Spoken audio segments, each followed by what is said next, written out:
Добрый день, друзья! Добро пожаловать на мой канал! Сегодня тушим капусту. Это универсальное блюдо, которое будет уместно на любом столе. Также оно подойдет тем, кто соблюдает пост или следит за фигурой.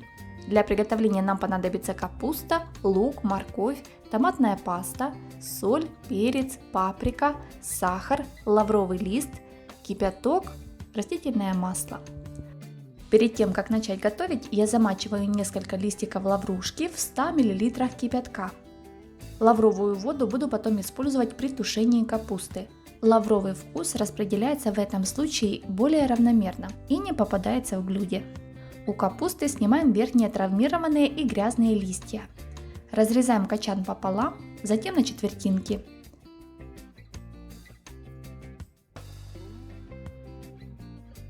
Мелко шинкуем.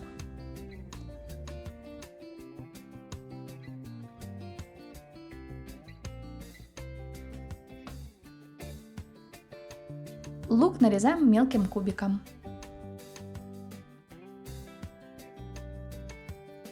Морковь натереть на крупной терке. В сковороду наливаем растительное масло, добавляем лук и пассируем до прозрачности и мягкости. Затем добавляем морковь. Как только морковь обжарится, добавляем томатную пасту и обжариваем ее до оранжевого цвета.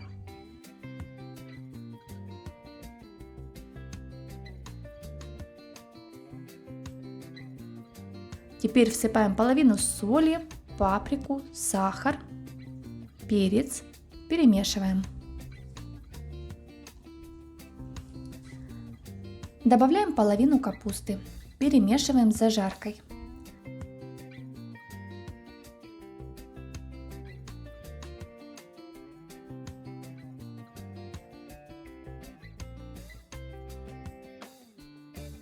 Теперь еще немного капусты, накрываем крышкой и тушим на умеренном огне 5 минут. Таким образом капуста станет мягче и уменьшится в объеме, и освободится место для еще одной порции нашинкованной капусты. Перемешиваем.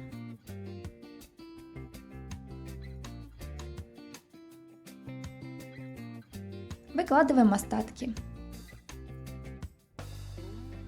Добавляем остальную соль, перец, выливаем лавровую воду, накрываем крышкой и тушим полчаса.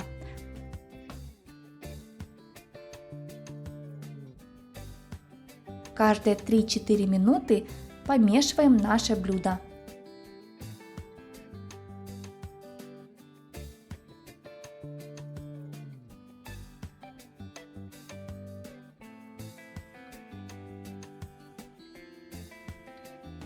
Капуста получилась очень вкусная, яркая, красивая и ароматная. К ней по желанию можно добавить мясо, сосиски, фасоль, а еще такая капуста отличная начинка для пирожков. Я, например, половину из приготовленной порции добавила в начинку к заливному пирогу. Видео совсем скоро будет на моем канале, поэтому настойчиво рекомендую подписаться и нажать на колокольчик, чтобы не пропустить новый видеорецепт. Такую капусту можно готовить в обычный день в качестве закуски с грибами или мясом. Также тушеная капуста подойдет и тем, кто соблюдает пост. Она является низкокалорийным блюдом, но очень важна для тех, кто придерживается правильного питания и следит за своим весом. Хочу поделиться отличным рецептом быстрого приготовления сладкой маринованной капусты. Кушать ее можно будет уже через 6-8 часов. Капуста получается кисло-сладкой, хрустящей и очень вкусной. Это блюдо отличное дополнение к гарниру как для обычного, так и праздничного ужина. Все, что нам понадобится, это капуста, перец, морковь, вода, соль, сахар, лавровый лист, перец горошком, растительное масло, уксус. Капусту для удобства я разрезаю на 3 части и измельчаю с помощью терки. Можно нарезать ножом. Пересыпаем все в глубокую миску, чтобы было удобнее перемешивать. Теперь добавляю морковь. Обязательно попробуйте ее, прежде чем добавлять в блюдо. Очень важно, чтобы она не горчила. Измельчаю ее на терку для морковки по-корейски. Можно использовать обычную крупную терку. Сладкий перец моем, обрезаем хвостики, убираем семена, нарезаем на тонкие полосы.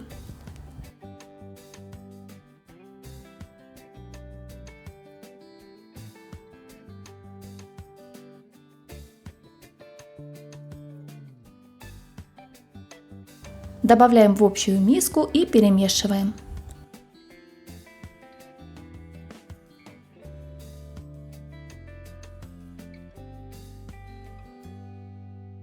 Овощи подготовлены, теперь займемся маринадом. В кастрюле смешиваем воду, сахар, перец горошком, лавровый лист, соль, рафинированное растительное масло и отправляем на огонь. Капусту я переложила в пищевой контейнер, так ее будет проще поместить в холодильнике. Можно использовать 2-литровую банку. Из данного количества продуктов получается примерно 1,5 литра маринованной капусты. Сильно трамбовать не нужно. Доводим маринад до кипения и добавляем уксус. Даем еще раз закипеть. Теперь горячим маринадом заливаем капусту.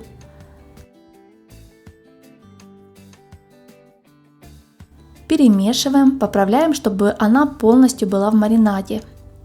Даем остыть при комнатной температуре. Затем убираем в холодильник на 6-8 часов. Достаем капусту и пробуем на вкус.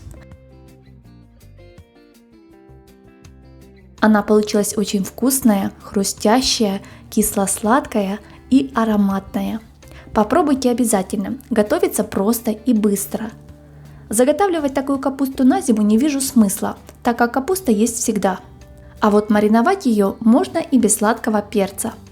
Но если вам очень хочется сделать заготовки, настоятельно рекомендую приготовить болгарский перец с фаршированной капустой.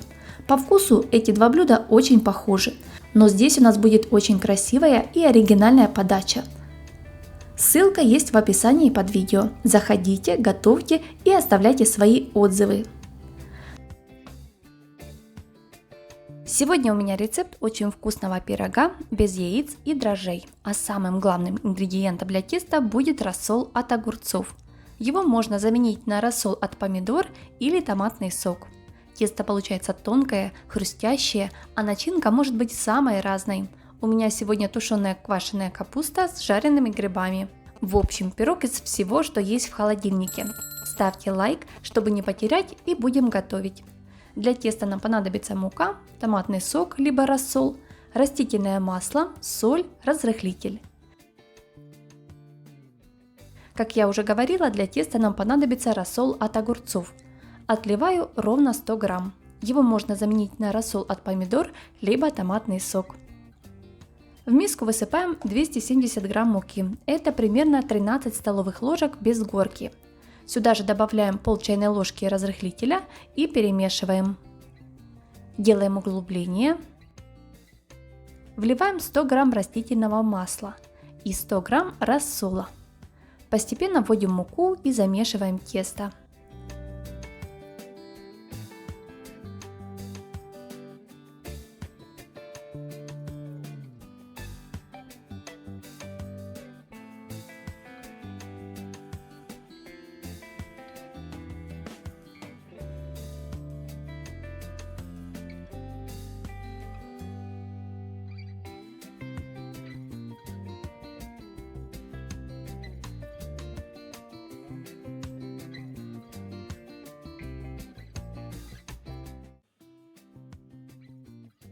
Посмотрите, какое оно мягкое и неоднородное получилось. Накрываем его пищевой пленкой и даем отдохнуть 30 минут. Тем временем займемся начинкой. У меня тушеная квашеная капуста, приблизительно 150 грамм. Ссылка, как приготовить, есть в описании под видео. И жареные шампиньоны. Все перемешиваем. Начинка может быть абсолютно любой, но учитывайте, что тесто получается суховатым, поэтому советую начинку брать более сочную. Я готовила такой пирог еще с мясом. Ссылку оставила в описании под видео. По истечении времени достаем тесто и делим на две части. Одна часть должна быть больше. Разминаем его и раскатываем в тонкий пласт. Муку подсыпать не нужно. Тесто не липкое, оно не пристает ни к рукам, ни к рабочей поверхности, ни к скалке. Затем перекладываем в форму. Диаметр моей формы 22 сантиметра.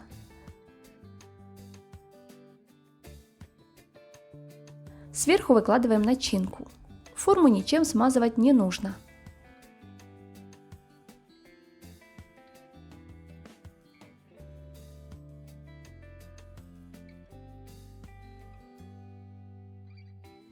Берем меньшую часть теста, разминаем и также тонко раскатываем.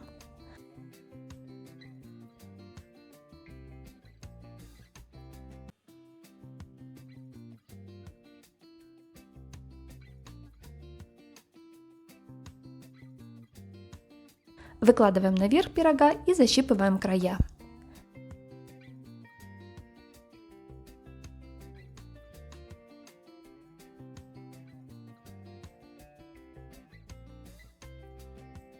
Теперь делаем красивые бортики.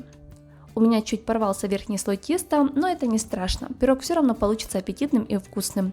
Просто нужно не сильно тонко раскатывать тесто, и тогда таких мелких неприятностей не будет.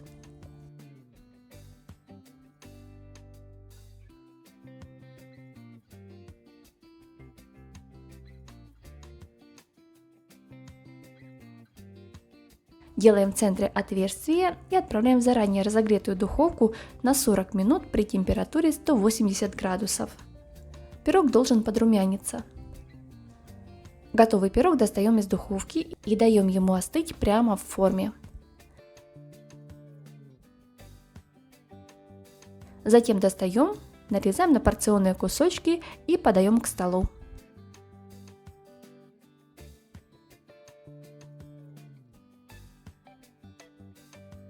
Посмотрите, какое тонкое тесто. Очень вкусное и хрустящее. Много начинки и мало теста.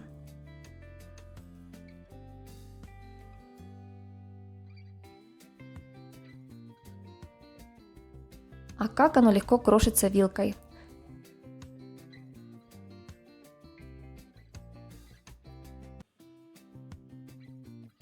И толстые хрустящие бортики.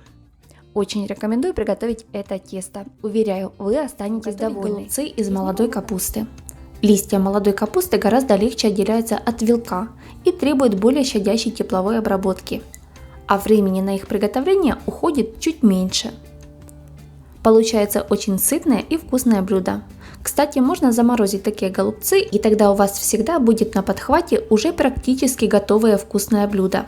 Останется лишь приготовить соус и потушить до готовности.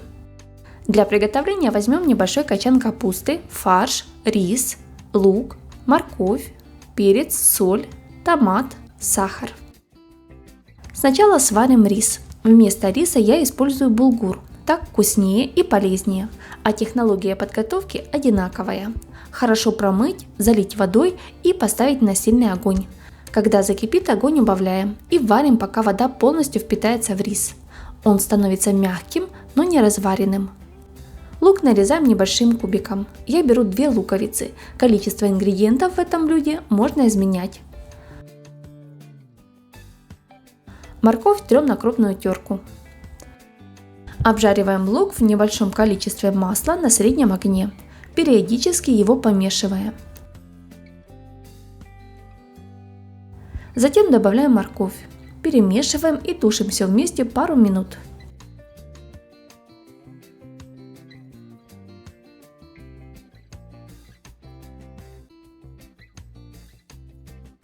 Половину зажарки я отбираю для фарша в отдельную тарелку, чтобы она чуть остыла.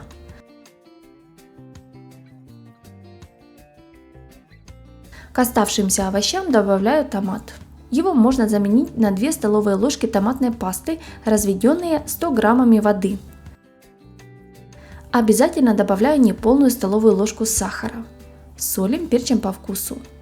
Тушим все вместе на среднем огне 2-3 минуты. Затем выключаем. Возвращаемся к фаршу. Добавляем к нему отваренный остывший булгур, либо рис, тушеный лук с морковкой,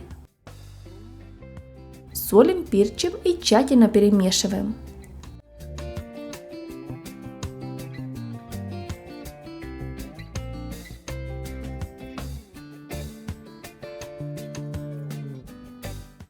Начинка для голубцов готова. Теперь осталось дело за последним – подготовить капустные листья. У меня небольшая головка капусты весом 200 кг. Вырезаем кочерышку, для этого делаем вертикальные надрезы по краям, чуть скашивая их к середине.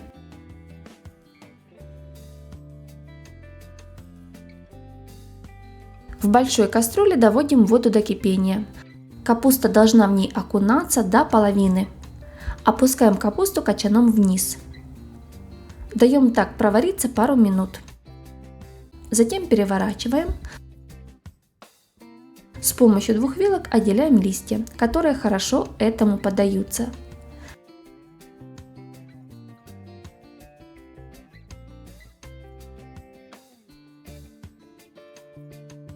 Пока достаточно, убираем кочан, оставшиеся листики притапливаем и варим пару минут.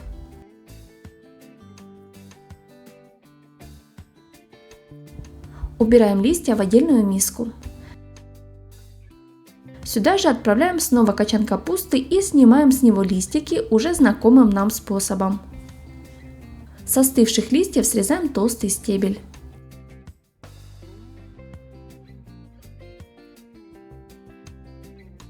У меня листья большие, поэтому я предпочитаю делить их пополам. На край капустного листа кладем столовую ложку фарша. Подгибаем с 3 сторон и заворачиваем конвертик. Листья, которые поменьше, я не разрезаю, просто кладу в фарш и заворачиваю его, как и остальные голубцы.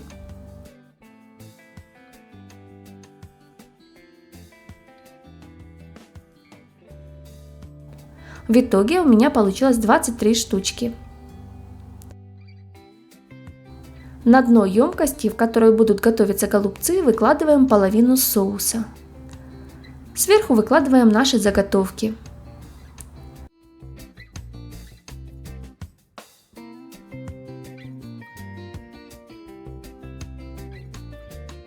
Поливаем оставшимся соусом и заливаем водой, так, чтобы она покрывала все голубцы.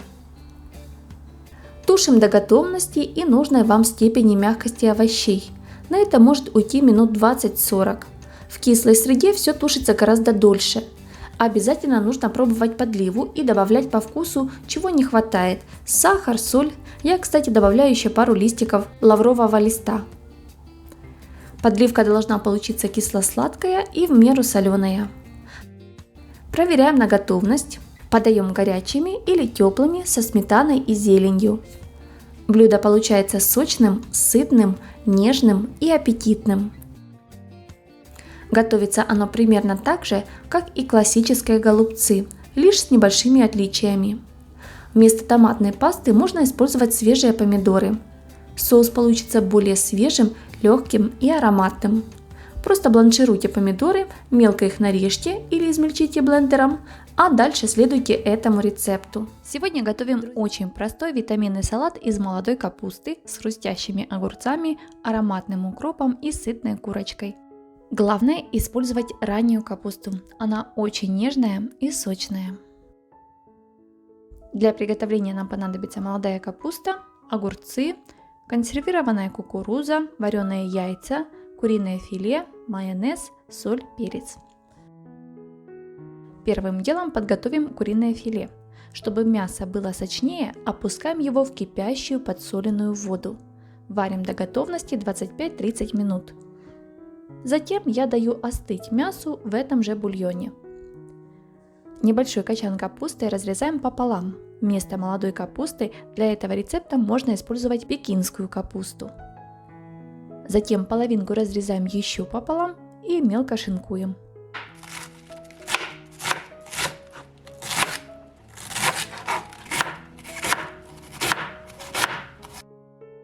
Отправляем в миску.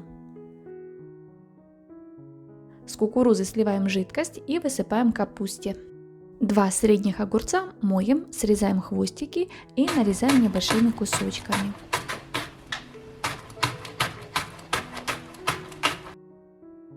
Отправляем к остальным продуктам. Яйца отвариваем после закипания 8 минут. Затем чистим и нарезаем небольшим кубиком. Отварное куриное филе можно разобрать на волокна или нарезать небольшими кусочками. Отправляем в миску. Зелень укропа, солим, перчим по вкусу. Заправляем майонезом и тщательно перемешиваем. Я пересыпала салат в более глубокую миску, так удобнее перемешивать. Если вы придерживаетесь правильного питания, майонез можно заменить на сметану, смешанную с горчицей. Будет также вкусно и полезно. Салат готов, подаем к столу. Салаты из капусты подходят практически к любому блюду и никогда не задерживаются на обеденном столе. Это всегда быстро, просто и очень вкусно. Друзья, наверняка в вашей копилке рецептов есть очень вкусный салат из молодой капусты. Делитесь ими в комментариях. Если вы еще не подписаны на мой канал, обязательно подписывайтесь и нажимайте на колокольчик, чтобы получать уведомления о моих новых видеорецептах. С вами была Неля. Всем приятного аппетита!